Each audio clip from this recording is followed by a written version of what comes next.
வணக்கம் and welcome to Kollywood news channel. நம்ம channel இது வரைக்கும் சப்ஸ்கிரைப் பண்ணாதவங்க ப்ளீஸ் சப்ஸ்கிரைப் பண்ணிக்கோங்க. அதோட பக்கத்தில் இருக்க பெல் ஐக்கானையும் கிளிக் பண்ணிக்கோங்க. அப்போ தான் நம்ம சேனலில் போகிற வீடியோ எல்லாம் உங்களுக்கு நோட்டிஃபிகேஷன்ஸாக உடனுக்குடனே வந்து சேரும். இப்போ வீடியோக்குள்ளே போகலாம்.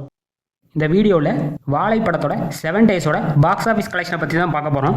இயக்குனர் மாரி செல்வராஜோட டைரக்ஷனில் கடந்த ஆகஸ்ட் 23ஆம் தேதி தேட்டர்ஸில் வெளியான வாழை படம் முதல் நாளில் மட்டும் 1.15 கோடி கலெக்ஷன் பண்ணிச்சு.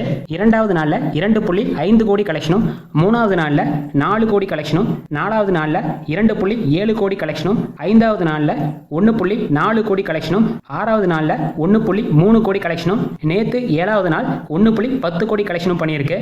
ஸோ வாழை படம் டோட்டலாக ரிலீஸ் ஆன 7 டேஸில் இந்தியாவில் மட்டும் 14.15 கோடி கலெக்ஷன் பண்ணியிருக்கு. ஓவர்சீஸில் அதாவது மற்ற நாடுகளில் வாழைப்படம் இதுவரைக்கும் 4.50 கோடி கலெக்ஷன் பண்ணியிருக்கு. ஸோ ஓவராலாக வாழைப்படம் ரிலீஸ் ஆன 7 டேஸில் இதுவரைக்கும் வேர்ல்டு வைட் 18.65 கோடி கலெக்ஷன் பண்ணியிருக்கு. தேட்டரிக்கல் ரிலீஸை பொறுத்த வரைக்கும் வாழைப்படம் ஒரு பிளாக் பஸ்டர் மூவி. இயக்குனர் மாரி செல்வராஜுடைய வாழைப்படத்தை நீங்கள் ஆல்ரெடி பார்த்துருந்தீங்கன்னா உங்களுக்கு இந்த படம் பிடிச்சதா இல்லையாங்கிறத மறக்காம கமெண்ட் செக்ஷனில் சொல்லுங்கள். அதோட இந்த வீடியோவை உங்கள் ஃபேமிலி அண்ட் ஃப்ரெண்ட்ஸுக்கும் ஷேர் பண்ணுங்க, லைக் பண்ணுங்க. மேலும் இது போன்ற பாக்ஸ் ஆஃபீஸ் கலெக்ஷன்களுக்கு நம்ம சேனலை மறக்காம சப்ஸ்கிரைப் பண்ணிக்கோங்க. தேங்க்ஸ் ஃபார் வாட்சிங்.